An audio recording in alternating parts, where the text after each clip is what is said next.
Hello friends, welcome to my YouTube channel. दोस्तों बहुत स्वागत है आपके अपने यूट्यूब चैनल में। दोस्तों बता दो, खेसारी लाल यादव जी था। वैसे खेसारी लाल यादव का लाइव आए थे तो बोले थे कि मेरा कोई भी गाना रिलीज नहीं होगा 4-5 दिन, लेकिन एक कंपनी पहले से ही डेट आउट कर चुकी है, वो अब कैसे रोते थी। हो सकता है पोस्टपोन्ड हो जाए, लेकिन मैं तो अभी इसका रिलीज डेट तो तय है, लेकिन हो सकता है जिस समय इसका रिलीज डेट है वो उसी समय पोस्टपोन्ड हो जाए। तो आप लोग देख लेना है।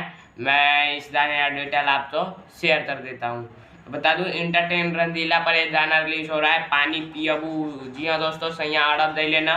गाने का टेलर में ये गाना आप लोगों ने सुना था। सैया अरब दे लेना मूवी का ये गाना है, जिसका नाम है पानी पियबू। खेसारी लाल यादव, काजल राघवानी का एक्टिंग है। मोशन ऑडियो सॉन्ग रिलीज हो रहा है और काफी कमाल का गाना है। जी हाँ दोस्तों, और बता देती अजीत हलचल जी का लिखा हुआ है, आर्या शर्मा जी का म्यूजिक दिया हुआ है। इंटरटेन रंगीला पर आज शाम में इसे रिलीज किया जाएगा, शाम में 7 बजे। जी हाँ दोस्तों, मोशन ऑडियो सॉन्ग शाम में 7 बजे आएगा।